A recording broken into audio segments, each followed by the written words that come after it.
I tried to get him off the road when he was running once in a thunderstorm when there was lightning and he wouldn't stop. I got two little kids in the car and we went off to save him and he said goodbye and kept going. So bicycling, he just kind of fell into over bicycles' rights to the road. This bill has to do with roads. No, he said it has to do with bicycles. I said, well, it has to do with bicycles on roads. He said, bicycles don't belong on roads. I said, well, where do they belong? I never talked to him in detail about what this all would entail. And if I did, we may have had a different answer to the question of whether or not we were going to run a ride to the bridge. Dick Allen is really a smart man. I couldn't believe this. He knew what we were coming there for, but he never said it. We never even got to why we were there. Someone threw out, well, it's Dick's rides. Let's start with Dick Allen. Allen. And somebody else said, well, it goes to Mackinac. It starts in Lansing. So what can we do with DALMAC that? didn't work, so we needed something else. Right. So somebody threw in Lansing to Mackinac, and DALMAC was born.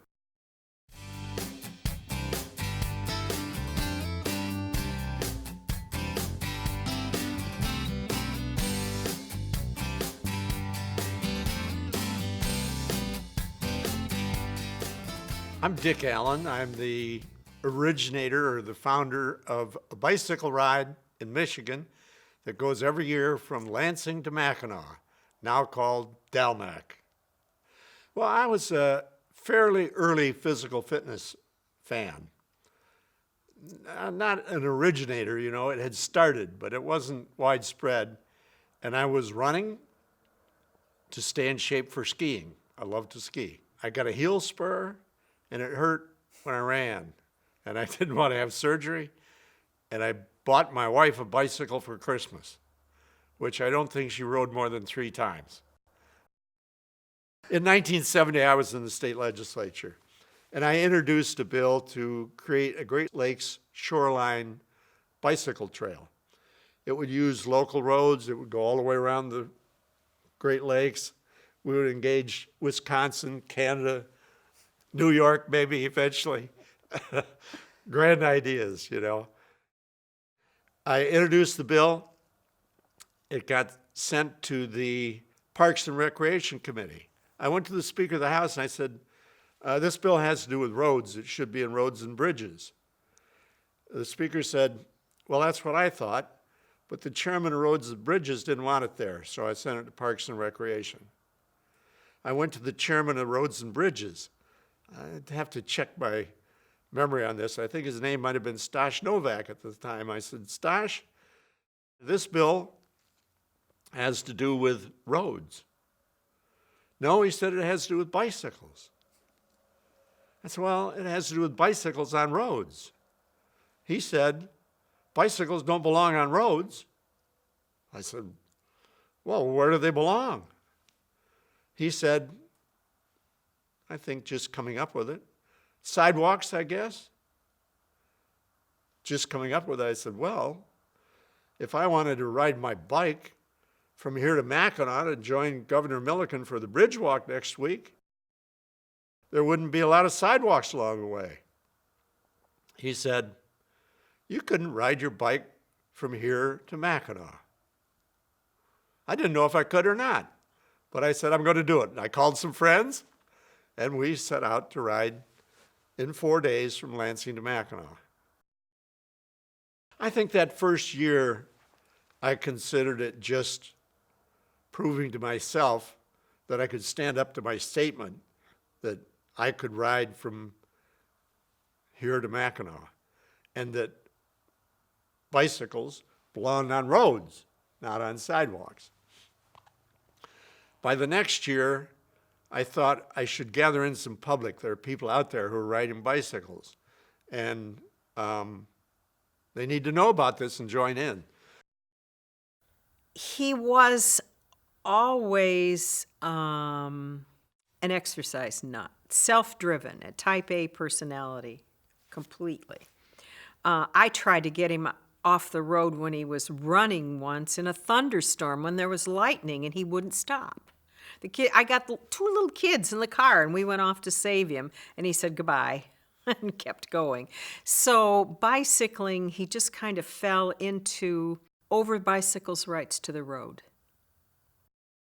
Dan Garver, my brother-in-law, rode the first year we went, and he actually brought a person or two along. So the first, I think maybe 11 people that went the first year that we rode from Lansing to Mackinac.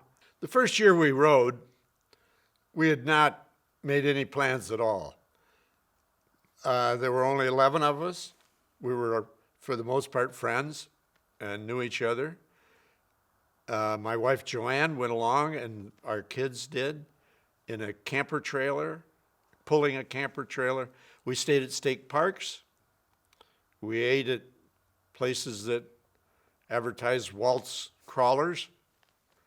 We had not even planned a route ahead of time. We rode up Old 27 for the most part and stayed at the campgrounds that were along the way. 1972, when we put out a press release and said, anybody that wants to join can, suddenly bicycling had become center enough that the press release got used. But bikers around caught on, and I think maybe 75 people showed up. We weren't prepared for it. We were staying in state parks.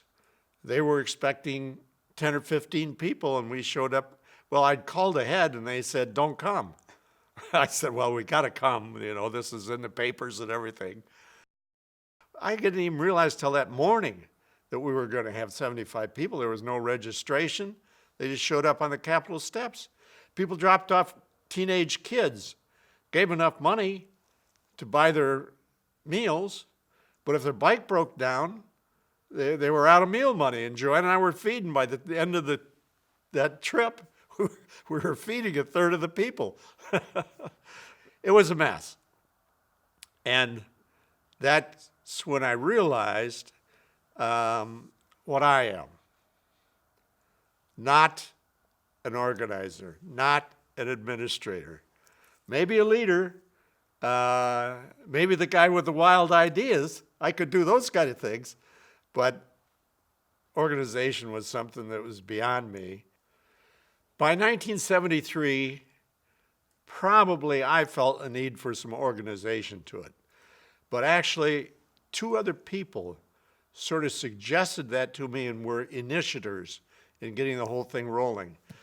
One was Norm Reeder, and Wes Tebow was the West Michigan Tourist Council's head. Those two people suggested these bike clubs to me, as I remember it.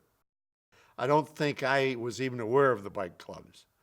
But somehow a meeting got put together, and we started 1973 with Dick Allen, spokesperson, leader, non-organizer, and two clubs to help organize, one in the southern part of the area, the other in the northern.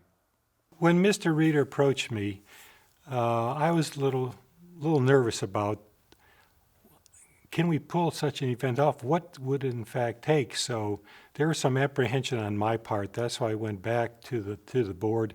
I discussed with them the ability potentially to make some money. I think what it sold us on purely and simply was the desire to make some money for the club, and so that's why we jumped into it.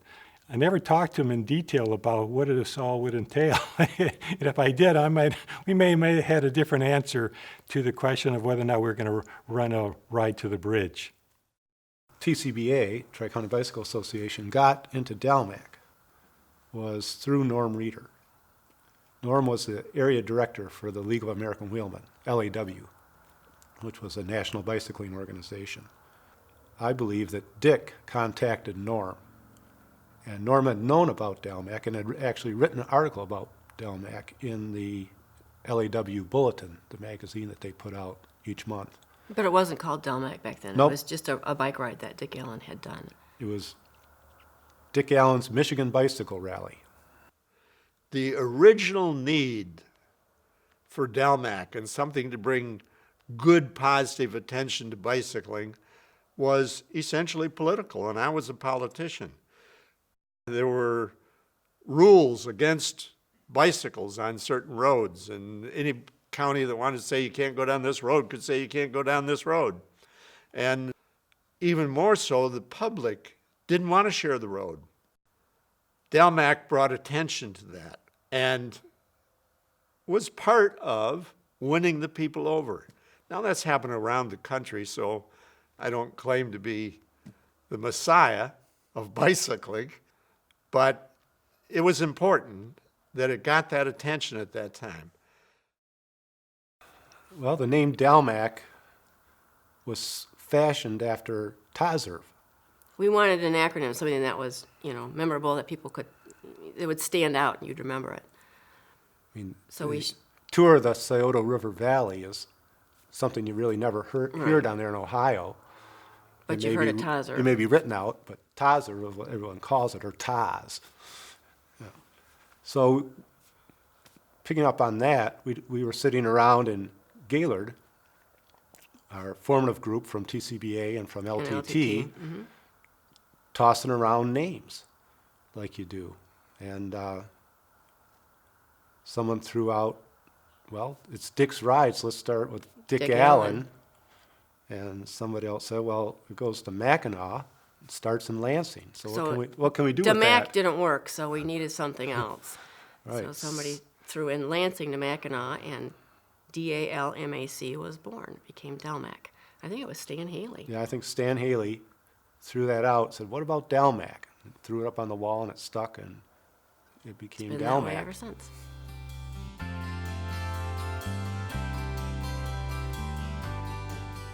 In 1974, 1975, after the event had run perhaps 2 years, a delegation from the Tri-County Bicycle Association came to my house at Ithaca. They called and said they wanted a meeting. I had no idea what it was about. Essentially, as I recollect it from my mind, they said, we are taking over DALMAC. We don't need the Grand Traverse Bay travelers. My feeling at the time was they felt they didn't need Dick Allen. There were some conflicts, a rather strong one at that period of time, about what DALMAC was and who it belonged to and what was going to happen.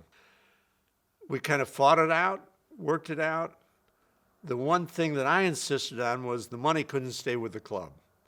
It needed to go into a fund, or at least half the money into a fund for legitimate purposes.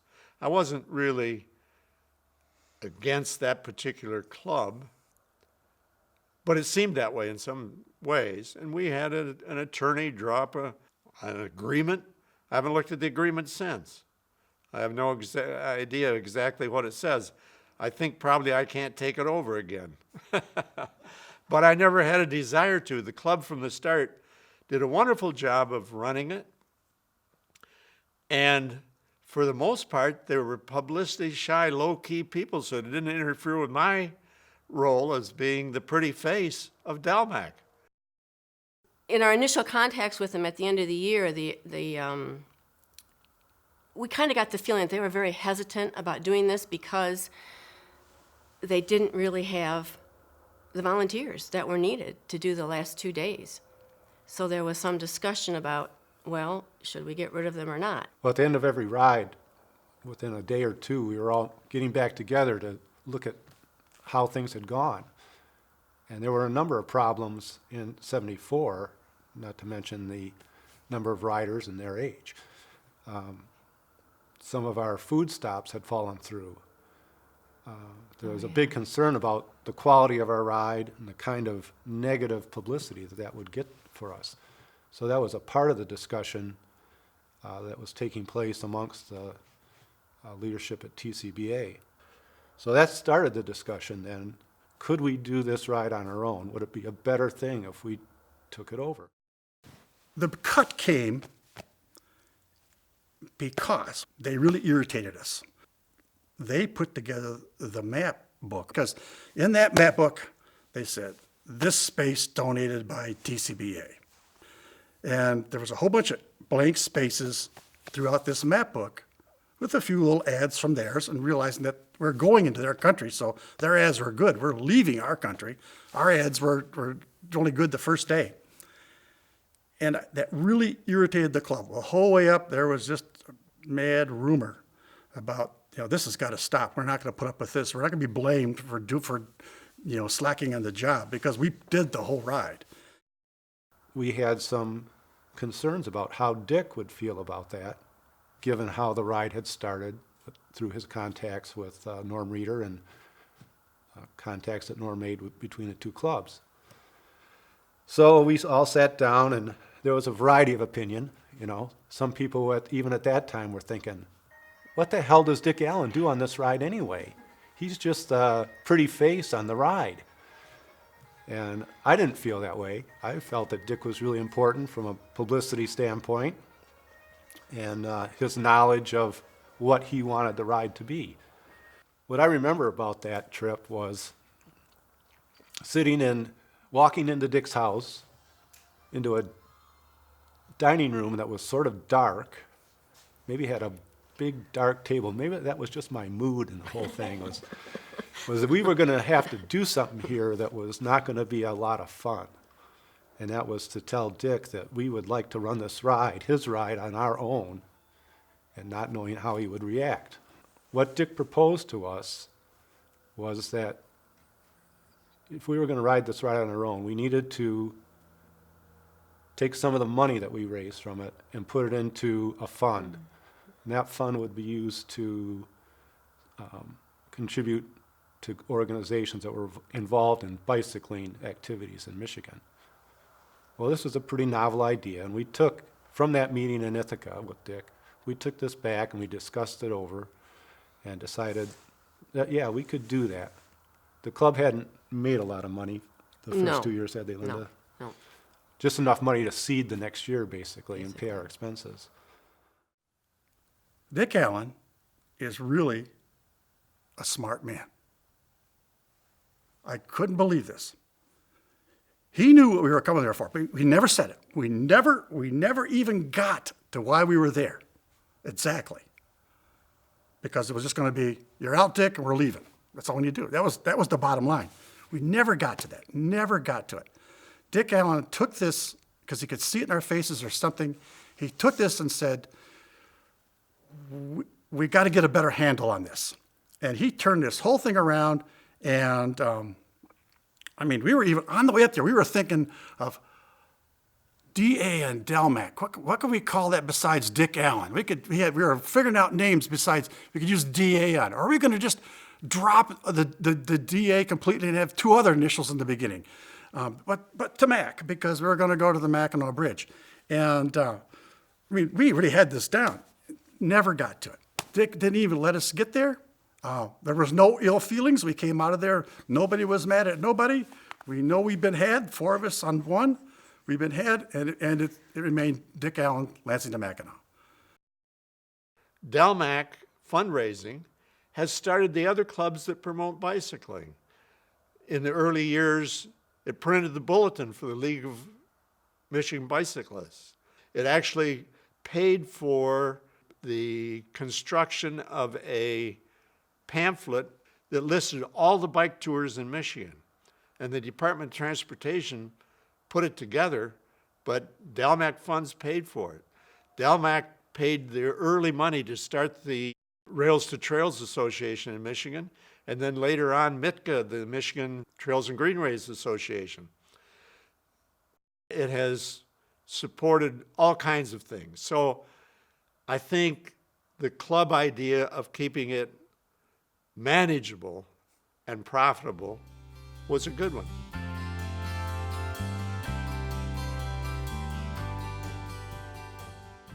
We rode into Frederick, Michigan one day, and we're going to stop in Otsego, so we haven't got far to go. So it's a good time to have a beer at the Frederick Hotel Bar.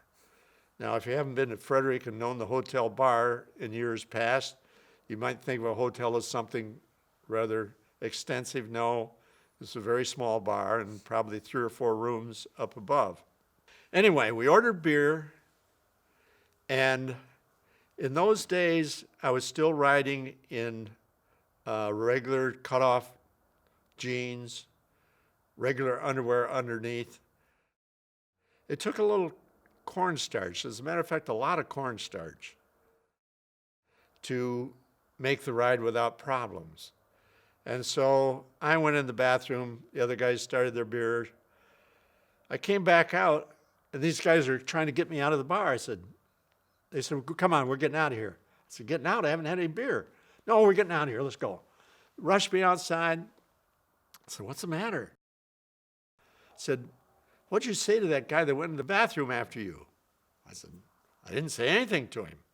Well, they said, he came back out and he's talking to his buddies at the bar and they're going to beat us all up. Oh, I realize the guy from Frederick, Michigan doesn't understand what somebody might be doing in the Frederick Hotel bar bathroom with his pants down, powdering various parts of his anatomy. Well, they're not going to have any of that in Frederick, Michigan, I'll tell you that. So anyway, we changed some attitudes, and that was an important part of what we were doing. I was riding into Indian River one day, and it's a hot day, and there's a stoplight in Indian River. Just a little before that, a car goes by me, and a woman is driving, and her maybe a 9-year-old boy in the back seat reaches out the window and gives me a rude finger gesture. Well, I've put up with a number of them, and I didn't think anything of it. And then I see this car is going to stop at the stoplight. So I pedal into my high gear, and I zip right down there, and I go around to the driver's side, and the way this window is open, and I'm going to tell her what her son did to me out of the back window. Well, as you see from a picture or two, my hair was kind of long in those days. I'm all sweaty. I wasn't prepared for this woman's reaction when she sees a sweaty-headed man on a bicycle stick his head in her window. So she hits the gas and goes across, and I duck back, and as it goes by, a rude finger gesture comes out of the back window. So anyway, we expected that. And it was part of our approach. Just give them a friendly wave, you know. You still get an occasional rude horn or rude finger gesture, but things have changed considerably. The crossing of the bridge has gone through some stages. Actually, when we just rode up there with a dozen people, I got a permission from Governor Milliken to lead the bridge walk across, and nobody argued with the governor at the time. So for a couple, 3 years, we rode across on Monday morning in front of the bridge walk. When we got too many people for that, we rode across Sunday evening in a big mass group, and it got cheers and all that sort of thing, and was part of the whole bridge celebration. People showed up and lined the sidewalk to watch the bikes go across the bridge, all with our flags flying and that sort of thing. The early bridge authorities, Larry Rubin was the bridge authority at the time, and he had been the bridge authority since it was built, and has a great book on the building of the Mackinac Bridge. He was a 100% supporter, as was Walt North, who followed him. We had, for years, the support of the Bridge Commission. They thought our ride was a spectacular part of the promotion of the bridge. The early club did a wonderful job. Just a few people. I mean, I don't know if the club had 50 people at the time, but it only had 5 that were really dedicated to DALMAC and willing to put in hours and hours of their time. But the person who stands out in my mind was Kim Wilcox. He was an organizer extraordinaire. If you told me he had worked under Patton, I would believe it, because he had a little bit of Patton in him. I did invent a line or two that were kind of in keeping with my keep it light and fun. And people sometimes still call this a race. And it's not a race, it's a ride. And maybe this was to temper Kim Wilcox's attitude, get people there and keep them out. But at the morning meeting, usually after the governor had left, I would say, for me, bicycling is like sex. It's not getting done first that counts. It's how much fun you have along the way. That's a legitimate comparison still for me. Bicycling isn't something to rush and get all done with. It's something to take at leisure, ride a few miles, take a swim, go some more miles, have a beer. Now let's cut out the beer. You shouldn't drink beer and ride bike any more than you should drive a car. Attitudes have changed, and information has changed, and I know that now. DALMAC's a bicycle camping tour. So in 1973, the first year Tri-County held the ride, we had nice campsites set up at Dick's House, Sugar Springs, which was a recreational development just underway near Gladwin, and in two spots on the third night. One was at Hartwick Pines, and the other was at Otsego Lake State Park. Because you had the option that day of either doing a century the next day or an 85 miles. Right. So. Well, I was with the group that went to Hartwick Pines. And if you've been to Hartwick Pines, you know it's the big trees, the old pine trees, and a lot of woods. So it was a long day that day, and we got there in the late afternoon, and there's really no campground. You're just finding a place in the opening or in the woods to pitch your tent. The other thing is we didn't have any pre-arrangements for food there. So what do? Well, we had our B100 Dodge van, and it was being driven as a sag wagon by one of the crew. And I said, well, let's see how many people want to go down to order McDonald's, and we'll go pick them up in Gaylord. Everybody wanted to order McDonald's because nobody had eaten on the way in. So we took orders, and as the sun set, we drove into Gaylord. And I think when we got to Gaylord, it was dark, because I remember walking to the McDonald's and the lights were on in the parking lot.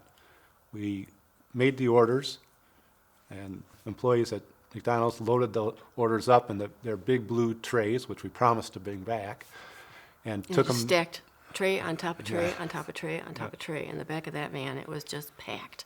And we drove on back to Hartwick Pines. When we got back there, I have no idea who got what food, but I think people were okay with it because At least they got to eat. We don't know if they got what they ordered or not, got but they got to eat. It all got handed out. And then once we ate, I was pretty exhausted, so I went out and laid down in whatever branch of the Osable it is, or whatever river it is that runs through Hartwick Pines, and just laid there and relaxed for a while. Do we ever get the trays back? Somebody must have taken them back the next day. I don't remember. Well, they haven't called us, so we must have got them back. I don't remember returning those trays. The wall near East Jordan, I don't know if anybody knows the exact percentage steep it is, but it's steeper than is legitimate on a local road. And it goes up like this, and you think, okay, right there's the top of it. Goes like that. Then you go around the turn like that, and it goes up like this again. It's always a challenge to see if you can ride all the way up without stopping. And at one time I could. The last time I tried it, which is still a few years ago, I think I got off 5 times. And one of the times I fell down because by the time I stopped and got my leg off the bike, I was going backwards. So the wall is one of our challenges. The downhills are what it's all about. And there are a number of downhills that you can easily go 40 or 45 on, and a number of downhills that you shouldn't go that fast on because there are turns at the bottom of them. So we're not Colorado with steep mountains where you can ride uphill all morning, but there's some fun events in the hills along DALMAC. One woman got her picture taken with her Speedo and sent me a copy. I sent her back a note and said, I hope this isn't on your dressing room table, this picture. I got a note back that said, no, it'll be my Christmas picture to 350. friends and relatives. So swimming, an occasional beer, a good time along the way, that was part of the tradition.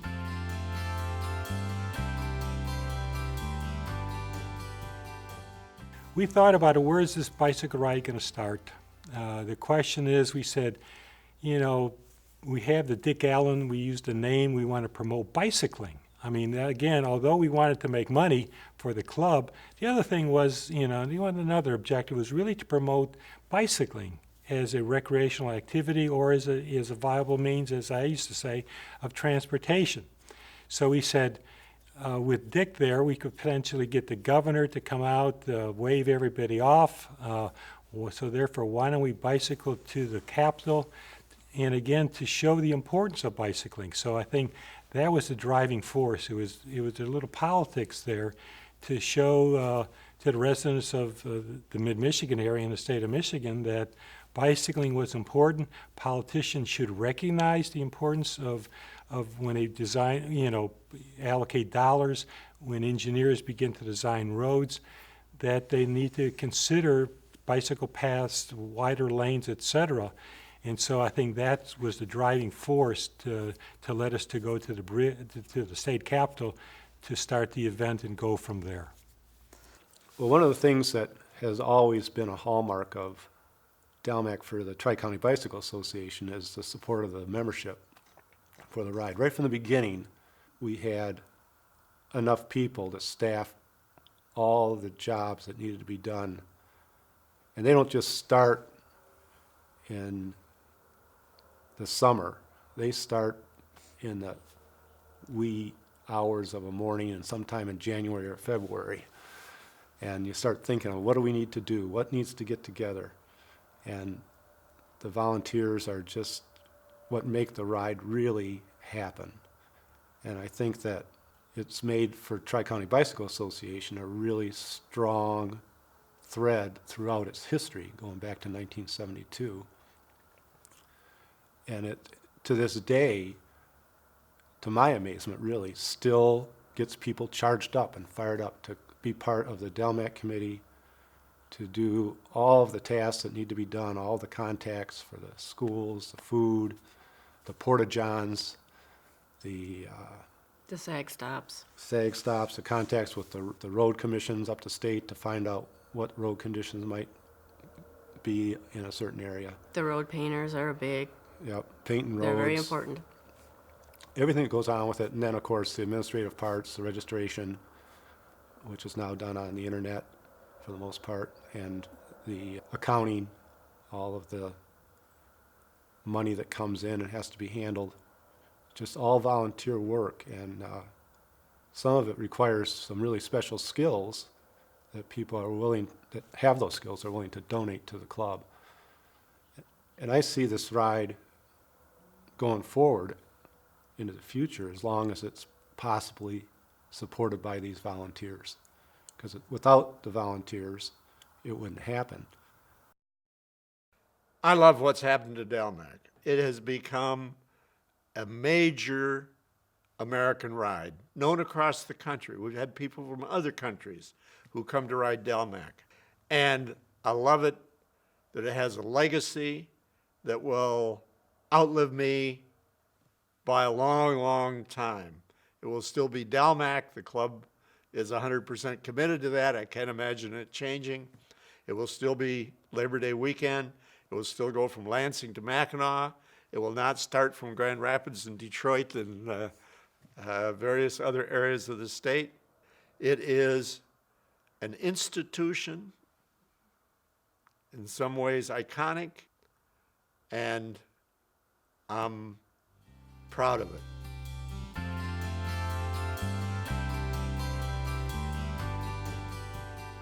Got involved by getting appointed to the East Lansing Planning Commission. And I was a big believer in alternative means of transportation. I didn't think this country could depend completely on the automobile for its long-term future. So I said we need to look at other forms. Then I heard that the state of Michigan was building a state park called Sleepy Hollow, which is about 20 miles north of East Lansing. I said, wouldn't it be nice to have a bicycle path from East Lansing to Sleepy Hollow? So I started talking to some folks, and they said, well, what you need to do to change the politicians or get them more involved, get them involved in potentially paying for something like that, would be to start an organization, some kind of club. You need to have a lot of pressure groups to pressure the politicians. So I decided to say, well, maybe we should start a bicycle club. And so I went to a friend of mine who was a reporter for the State Journal and said, I'd like to call a meeting of interested individuals who would like to start a bicycle club in the Lansing area. And he wrote a very nice article. He published the article on a Thursday for a meeting that would be coming up, I think, on a Tuesday or Wednesday of the following week. And lo and behold, to my surprise, we had 30-some people attend that first meeting. I was kind of shocked. The individuals who attended, I think, that first meeting were really committed to bicycling. They were committed to hopefully forming a club and to strengthen the importance of using your bike as I used to call it, a viable means of transportation. I think I'm spent. I could tell you our daughter got potty trained on it, but she would kill me, so don't include that. She was 3, and she did come home potty trained. But don't include that. She'd be mad at me. Because I thought about that on the way here. Well, I could tell that story, but I'd be drummed out of the family.